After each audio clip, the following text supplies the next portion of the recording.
Soy Edgar Martínez, un enamorado pues del tema ambiental desde pequeño, desde que estaba en el colegio. Me gusta hacer un montón de cosas, tengo un montón de hobbies y que realmente fue una cosa así. Tú has visto las luciérnagas, esos cucuyitos que en la noche pues prenden así, se van moviendo.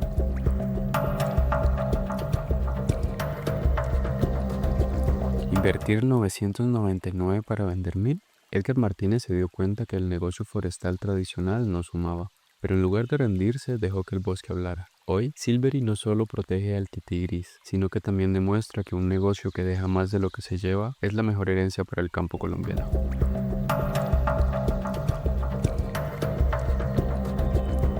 Nosotros veníamos con este proyecto hace muchos años con mi hermana, que Silver fue una finca ganadera, ¿cierto? Y cuando nosotros compramos esas tierras, las compramos pensando en establecer un negocio forestal, en sembrar árboles para extraer la madera, porque en su momento yo estaba empezando con un proyecto de bioenergía, de biocombustibles sólidos, en una empresa donde trabajaba en ese momento y dije, aquí puede haber una oportunidad y con un amigo agrónomo empezamos a ver pues las opciones y dimos en breve, pero nunca hicimos un análisis financiero de qué significaba sembrar allá. Simplemente empezamos a sembrar especies nativas, un par de introducidas ahí como por ensayar y por ver qué podía pasar en los diferentes turnos en el tiempo, pero nos dimos cuenta cuando hicimos el análisis financiero que esa vaina no iba a tener un retorno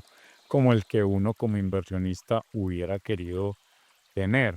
Para darte pues como una idea, se invertían 999 y se vendían 1000. Entonces no tenía sentido.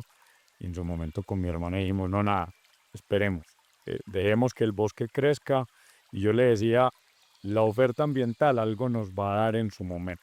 Y así dejamos que el bosque fuera creciendo, íbamos, visitábamos, veíamos ahí que una familia de tití gris o tití paisa se fue multiplicando a medida que el bosque fue creciendo, esta familia también fue creciendo, pero empezamos a ver también más aves y otro montón de cosas que antes cuando eran unos potreros ahí enrastrojados no se veía y lo dejamos, que fuera creciendo. Por allá en 2018 fue que llegó ese momento eureka, como esa chispita, como que, mira hombre, nosotros tenemos una tierra donde podemos permitir que las personas vayan, hagan una forma como de camping. Mira cómo están surgiendo los glamping por todos lados. Mi hermana y yo fuimos scout y sabíamos que era ir a armar una carpa, que cayera un aguacero, que la carpa inundara, si usted no la armó bien, ¿cierto? Dormir incómodo y dijimos,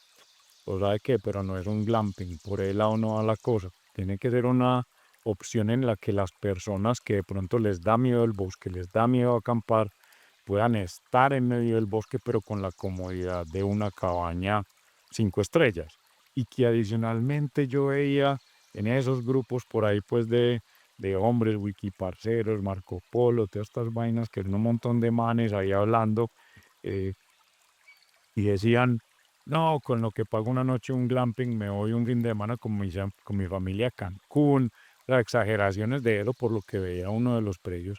Entonces eso nos fue dando la línea de, no, venga que nosotros tenemos una cosa súper diferenciada, súper bacana en la que podemos ofrecerle no solo a parejas, sino a familias, a grupos de amigos, a grupos de amigas, una opción para ir y quedarse en este bosque que nosotros hemos venido protegiendo hace tanto tiempo. Entonces esa luciernaguita ahí se encendió y dijimos, no, vamos a hacer esto, pero nuestra narrativa tiene que mostrar que con las personas yendo a Silvery aportan, nos ayudan a nosotros a seguir conservando este bosque. Adicionalmente, teníamos la idea de que teníamos que investigar, pero primero construimos, fuimos haciendo, ¿cierto? Fuimos viendo y llegamos al nombre, Silvery. ¿Por qué Silvery? Porque cuando uno piensa en marcas, tiene que pensar primero en nombres que sean fáciles y que sean pegajosos, pero como también queríamos traer extranjeros, ¿cierto? no podíamos poner una cosa súper difícil, pues, súper precolombina que un gringo no pueda pronunciar. Entonces dijimos, bueno, ¿por qué lado va? Y te dije ahorita que era el titi gris, lo que nos llamaba mucho la atención que vimos, que se empezó a reproducir, y dijimos, puede ir por el lado del miquito. Y cuando buscamos el titi gris en inglés se dice silvery brown tamarind. Entonces yo dije, esto es una palabra que un montañero como yo puede pronunciar, pero que un extranjero también la puede pronunciar sin problema. Entonces ahí fue donde dijimos, nada, silvery, por eso el loguito es el titi y el nombre está asociado a silver y todo el cuento. Entonces ahí fue donde vimos, hombre, sí, se pueden hacer negocios como este que primero permitan conservar, segundo, que permitan también desarrollar a la vereda vía proveedores y vía empleados, y tercero, que genere ingresos para los socios, ¿cierto? Que genere rentabilidad y que tengamos el impacto también cultural que es tan importante y que para mí se volvió, abandonando el mundo corporativo, dedicándome nomás a esto, en demostrar que hacer negocios regenerativos es posible.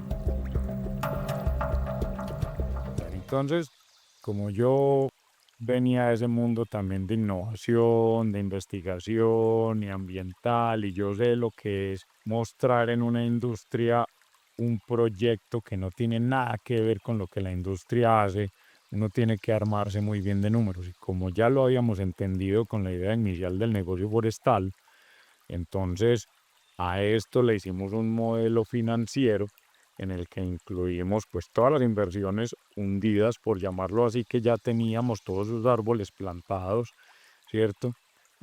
Pero queríamos ver cuál era el mínimo producto viable, y eso lo hace uno comúnmente en innovación. ¿Cuál es el mínimo producto viable de una cosa nueva para mostrar que eso funciona? Pues nosotros tenemos 60 hectáreas que hemos dedicado a la conservación y dijimos, listo, tenemos que hacer unas cabañas. ¿Cuánto nos vale construir estas cabañas que ya no son carpas, como te dije ahorita, son cabañas? Entonces ahí fue donde empezamos a pensarle al diseño, qué era lo que queríamos ofrecer, cuál era toda esa infraestructura de servicio que necesitábamos para que las cabañas pudieran operar. Entonces ahí fue donde montamos todo el esquema, todo el diseño de operación, y nos hicimos un modelo financiero súper bien montado, pues ayudados por un experto en proyectos, en análisis de proyectos, de fusiones y adquisición y todas las cosas. Entonces estos manes tienen en la cabeza muy bien cómo se monta eso y cómo matar proyectos. Entonces lo primero que hicimos fue, venga, miremos qué tenemos, qué queremos ofrecer, cómo queremos construir. Hicimos un presupuesto, sabíamos cuánto costaba cada cabaña, sabíamos cuánto costaban todos los servicios de soporte, y este modelo financiero nos llevó a que, primero, con una de las restricciones que puse yo desde el punto de vista ambiental, y es un impacto en máximo 10 hectáreas. Y en máximo 10 hectáreas podíamos construir 15 cabañas. Listo, 15 cabañas. Y ahora, ¿cuánto me cuesta construir esas 15 cabañas con el presupuesto que tenemos de construcción, de obra y de servicios complementarios? ¿Y cuál es el mínimo producto viable? Y en ese mismo mínimo producto viable llegamos a 3 cabañas. Con 3 cabañas el negocio tenía que flotar. Y en año y medio que llevamos de apertura, el negocio está flotando. Y ahora, ¿qué estamos trabajando? En dispararlo para que pueda dar más dinero, para que el mismo negocio construya la cuarta, quinta, hasta que lleguemos a las 15 cabañas. Sí, eso es una estrategia de pura narrativa y saber con quién promover tu negocio. Entonces, una de las primeras cosas que dijimos fue, no queremos que nuestras redes sociales se vuelvan el sitio del tipo de personas que no queremos que vengan. Entonces, si tú ves nuestras redes, no hay así pues como un montón de gente como en vestido de baño, o peladas en bikini, y diciendo como, vine a este sitio, vengan todos. No tenemos nada en contra de eso, pero Silvery no es eso. Entonces eso fue lo primero que dijimos. ¿cierto? No queremos como ese tipo como de turismo de esto es solo romance, no, por eso te dije ahora que es romance, pero también es familia, pero también es turismo científico, ¿cierto? Pero también es amigos en un entorno sano, no de rumba, porque para nosotros una cosa crítica es proteger lo que tenemos alrededor. Entonces, ¿qué arrancamos haciendo? Identificando esa estructura narrativa y por eso nos llamamos Silvery Refugio Natural, ¿cierto? No es Silvery Glamping, no es Silvery Hotel, no, Refugio Natural, porque queremos mostrar a la gente que esto es un sitio donde la naturaleza es un punto muy importante. Luego empezamos a identificar unos microinfluencers que estuvieran más o menos alineados con lo que nosotros queremos. Entonces, turismo de naturaleza fue una de las primeras cosas. Turismo regenerativo no es turismo de naturaleza, pero ese es, digamos que uno de los peldañitos que lo empieza a acercar a uno, a la gente que uno quiere atraer. Luego, bienestar. Empezamos a buscar personas que quisieran el bienestar. Personas que quisieran desconexión, personas que quisieran desconectarse de estos aparatos, ¿cierto? Que quisieran estar en naturaleza, que los hijos adolescentes se les desconectaran de la tecnología y pudieran compartir en familia. Empezamos a buscar también ese tipo de influencers de deporte, que le guste el trail, el running, todas estas cosas, pues que buscan hacer sus actividades, salir a montar en la bicicleta, ir a descender por una cascada, meterse a un charco, pero descansar en una habitación top y entendiendo que al quedarse con nosotros también nos estaban ayudando a conservar la naturaleza. Después vino el momento de hablar de investigación. Cuando ya teníamos todo esto más o menos montado, como a los 6 meses, yo le dije a mi comité, listo, ojo pues que no traemos cosas muy bonitas acá. Tenemos un montón de narrativa ya montada, la gente más o menos entiende que es Silveril, ¿cierto? Porque cuando uno tiene un nombre que implícitamente no habla mucho de lo que el negocio es, hay que trabajar la narrativa para explicarlo. Pero eso lo logran pues marcas Nike. Usted ve Nike, Nike ¿qué es? Uno ya sabe con los tenis, pero le trabajaron mucho. Apple, la misma historia, ¿cierto? Google.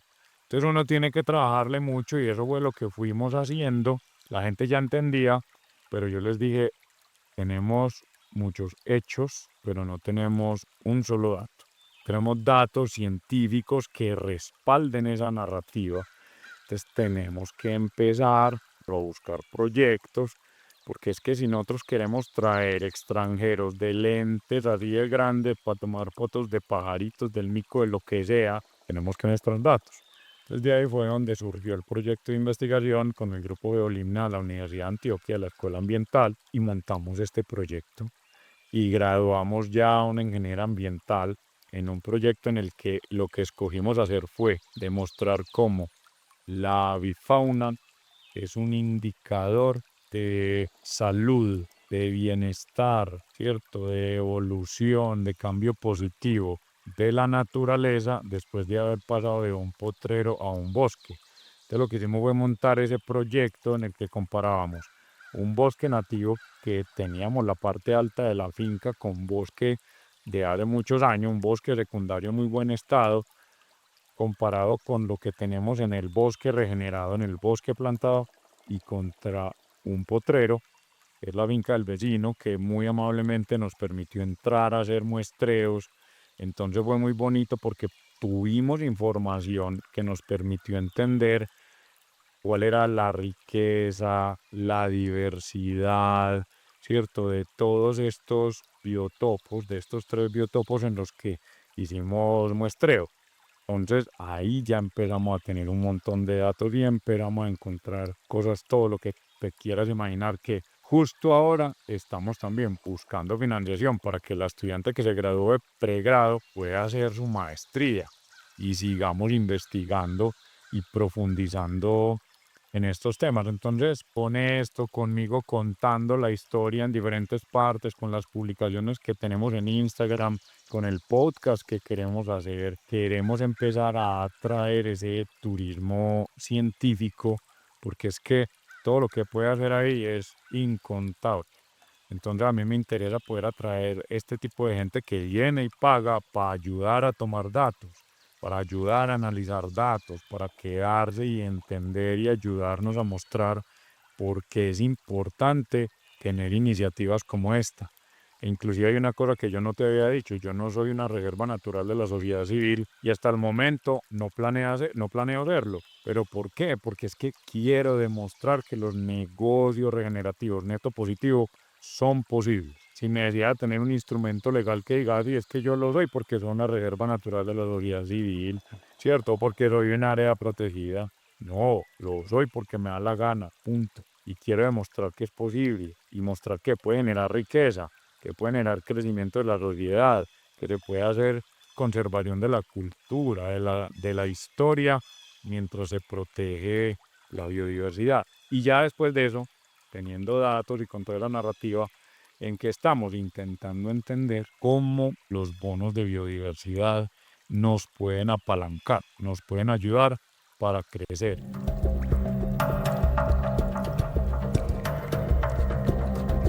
Emprender en el campo a veces se siente como un camino solitario, pero no tiene por qué ser así. En Living Impact creemos que la regeneración no se hace a puerta cerrada, sino compartiendo lo que nos funciona y lo que no.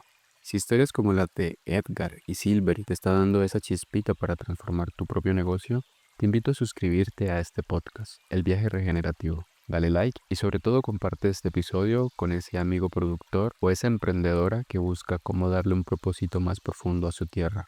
Juntos, estamos demostrando que el bienestar de la naturaleza es el mejor negocio para todas y todos.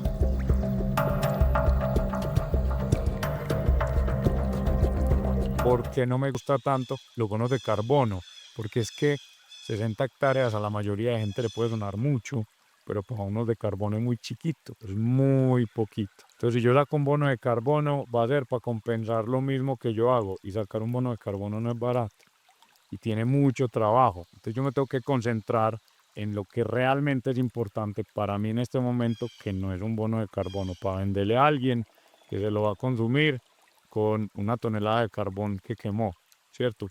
No vale la pena. O sea, el número es exagerado, pero como yo vengo de una industria tan grande como la cementera, yo sé las dimensiones. Entonces, no es tan atractivo. Mientras que lo de biodiversidad, sí. Y es muy sencillo. Tú con lo que has hecho en tu vida de investigación, sabes que una lagartija puede desarrollar todo su ciclo de vida en 10 metros cuadrados. 10 metros cuadrados. No se sale de ahí. Y hay lagartijas, hay ranas en vía de extinción que viven en esa misma área. Entonces, ¿por qué no aplicarle a lo de biodiversidad sabiendo que yo puedo tener un impacto mayor sobre especies vulnerables? Pues ese es más o menos el porqué de mi tesis, de hacia dónde quiero ir, a quién quiero atraer y cómo quiero apalancar recursos vía bonos, vía grants, vía blended finance, y en eso estamos trabajando. Teníamos a alguien ayudándonos con las convocatorias, que es la estudiante, porque pues precisamente a quienes más les interesa que haya financiación para esto es a ella, a mí y a la universidad. Y me pongo yo en la mitad precisamente porque yo soy ese enlace, ¿cierto? Buscando que una persona con un conocimiento generado en Silvery, súper juiciosa, súper talentosa, que quiere seguir investigando, me interesa tenerla acá y que me siga ayudando, y lo mismo conectar a la universidad, porque entonces yo tengo un estudiante de maestría, probablemente puedo tener dos estudiantes de pregrado trabajando con esos estudiantes de maestría que van en el impacto académico de eso y social. Por ejemplo, el constructor de las cabañas era una empresa de ingeniería de un par de pelados recién formada, que el que nos hizo los trabajos de madera nos dijo, estos pelados están montando la empresa. Fuimos, los entrevistamos, vimos una obra que estaban construyendo, estaban haciendo estructura metálica, que era lo que a nosotros nos interesaba, y después de 2, 3 reuniones llegamos a un acuerdo y negociamos. Entonces apoyamos a una empresa emergente recién formada, un par de ingenieros civiles que llevaban 2, 3 años de graduados, una cosa así. Entonces es el primer impacto en una construcción que no es barata, ¿cierto? Esto construir no es económico, y medio en menos del bosque. Adicionalmente, esta persona que nos hizo la madera es un amigo, es un ebanista al que le dijimos, venga pues montes en este proyecto, y háganos usted toda la parte de madera. Entonces mira ahí las redes, cómo van conectando. Y entonces arrancamos a hacer todo ese proceso, pero para hacer todo ese proceso, estos pelados no conocían a nadie en el municipio, entonces llevaron a muchos trabajadores desde Medellín y para poder hospedar a esos trabajadores había que ponerlos a dormir en alguna parte y allá ni carpas. Entonces, ¿qué hicimos? Una señora de la vereda fue la que nos alquiló habitaciones, acomodábamos a todos los trabajadores allí, ella les hacía la alimentación. Esta señora tuvo por lo menos un año, porque bueno, los de obra civil, los de la parte eléctrica, obviamente los de la madera a los que hospedábamos allí. Entonces tuvimos casi un año con una señora ya de edad, ¿cierto? En los que estuvimos pague, pague, pague, pague, pague. Eso fue durante la etapa de construcción y también en algún momento se emplearon personas de la vereda, ¿cierto? Como ayudantes de construcción para diferentes oficios de este tipo, para hacer guadañadas, ¿cierto? Para hacer mucho mantenimiento de, como de la zona donde se trabajaba. Y previo a eso también, durante muchos años que estuvimos sembrando y acondicionando el terreno, nosotros empleamos por lo menos a 15 personas de la vereda para hacer la siembra de los árboles, para también las guadañadas, para las fertilizadas posteriores. Entonces nosotros hemos venido siendo un generador de empleo, de impacto en la vereda. Cuando entramos en operación o cuando ya teníamos construido, necesitábamos personal y el personal lo encontramos en la vereda. Y durante todo este tiempo tenemos 4 empleados, 2 de tiempo completo y 2 de tiempo parcial, que son jóvenes de la vereda. Son jóvenes que no se vinieron a la ciudad a trabajar, sino que se quedaron en el campo, en su misma vereda, cerca a sus amigos, cerca a sus familias, devengando con empleo formal, legal, con todas las condiciones pues, legales de Colombia. Entonces, eso es un impacto muy importante en la sociedad.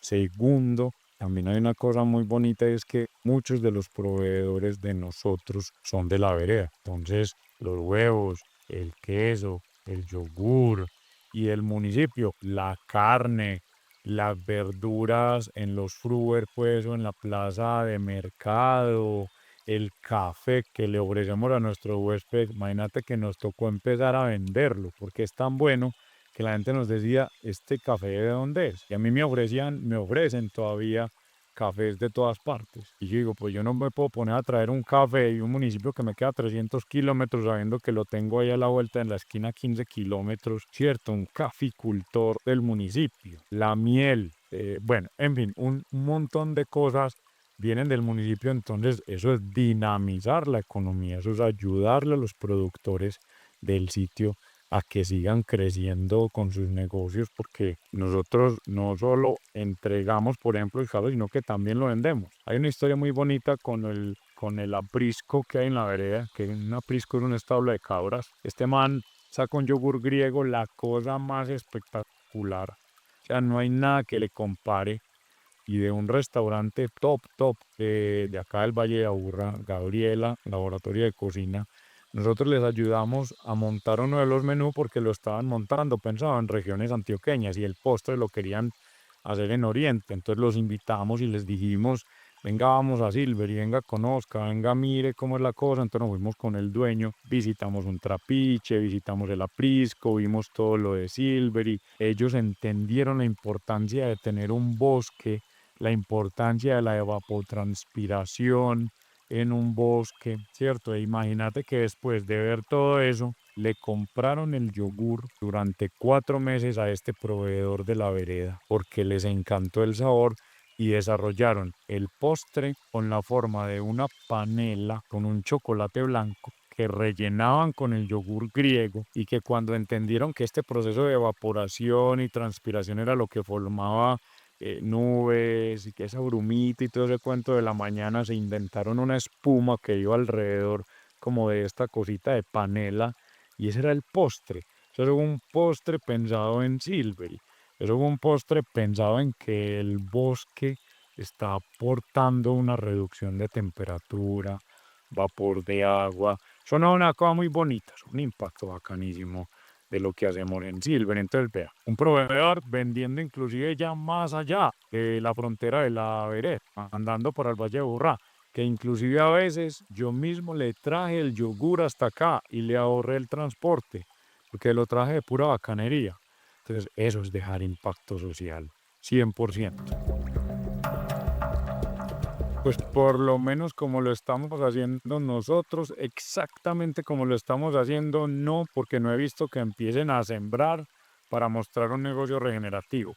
Turismo de bienestar, sí, turismo sostenible relativamente, sí, porque cada vez ve más uno que la gente quiere tener buenos sistemas de tratamiento de agua, quiere tener energías alternativas, pero también hay casos de gente que llegó a un bosque que ya era establecido, nativo, y empezó a construir cabañas como amigables con el entorno, que no rompieran mucho con el bosque, ¿cierto? Que no hubiera como movimiento de suelo, pero que hayan cogido una tierra y la regeneren para esto tal cual y en las proporciones que nosotros lo hicimos. En San Carlos no he visto pues como el primero, pero ganadería regenerativa sí se ha empezado a ver, productos orgánicos. Entonces, bueno, eso está bien porque es que no todo el mundo tiene la misma experiencia o paciencia o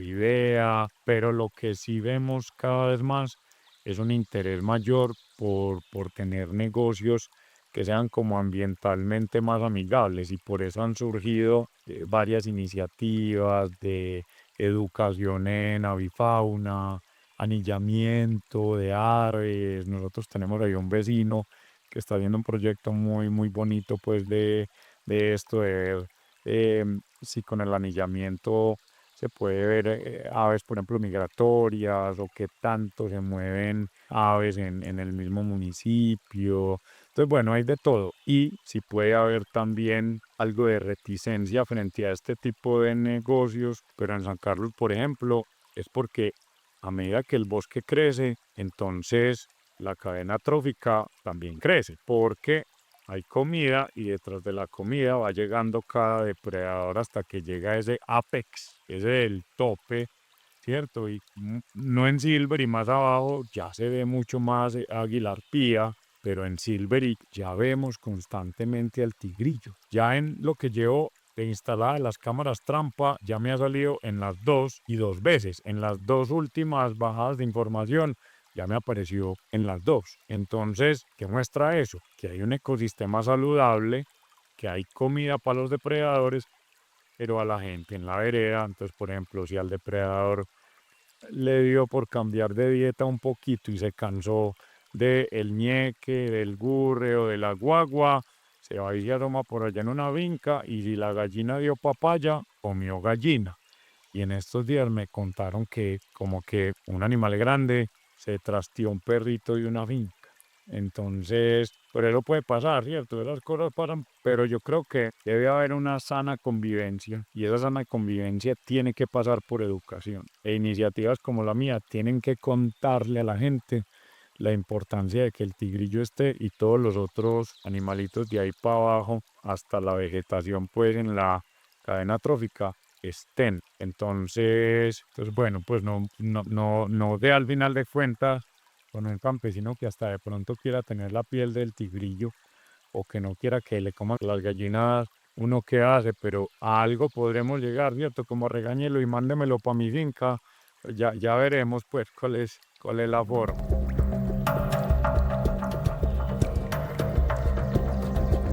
Lo que escuchaste hoy no es solo teoría, es el impacto real de alguien que decidió que su finca podía ser más que un potrero. En Living Impact acompañamos este viaje regenerativo porque sabemos que cada vez que compartes este contenido estás ayudando a que más personas entiendan que vivir del turismo de bienestar y de la conservación es posible aquí y ahora.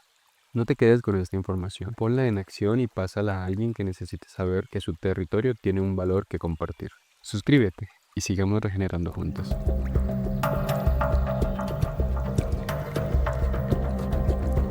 Vas a entrar en la regeneración, e independiente de donde estés parado, Leticia, La Guajira, los Andes, zonas costeras. Lo primero es hágale, empiece, ¿cierto? Porque cada vez más las personas van a querer visitar sitios donde haya un propósito. Y este propósito es cuidar. Y la regeneración no es solo cuidar la biodiversidad, sino mostrarle a las personas también que cuando van a un sitio como el mío pueden salir transformadas. Las personas también se pueden transformar al visitar sitios como este, porque se pueden dar cuenta de cosas que no sabían, que no conocían, que no entendían, pero aquí hay una parte muy importante y es que se necesitan datos. Y para tener datos hay que entender usted qué tiene, ¿cierto? Hay que investigar un poquito y no crean que investigar es una cosa imposible, que no se puede hacer.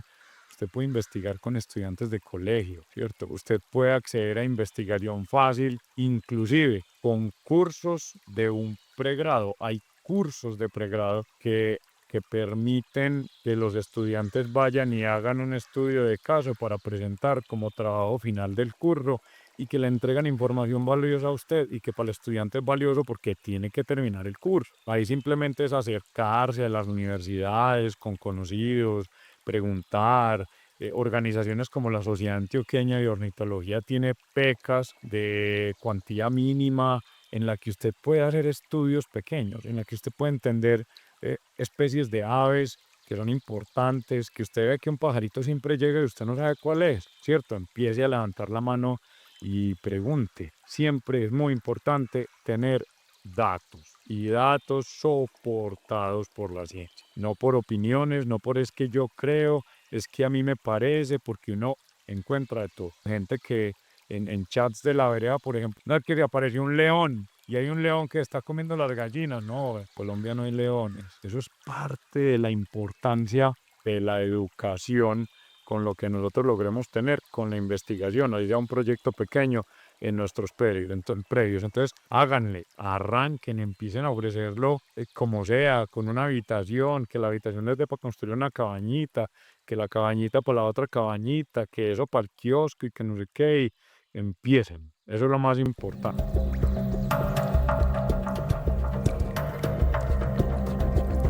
Cada pequeño proyecto regenerativo es una luz que guía a otros hacia un modelo de vida más coherente. Este podcast, El Viaje Regenerativo, es nuestra bitácora para documentar esa transformación de la mano de Living Impact. Si sientes que este contenido resuena con tu visión, apóyanos dándole like y compartiéndolo en tus redes. Tu apoyo ayuda a que la voz de emprendedores como Edgar llegue más lejos, recordándonos que cuando el bosque crece, crecemos todos. Nos vemos en el próximo episodio.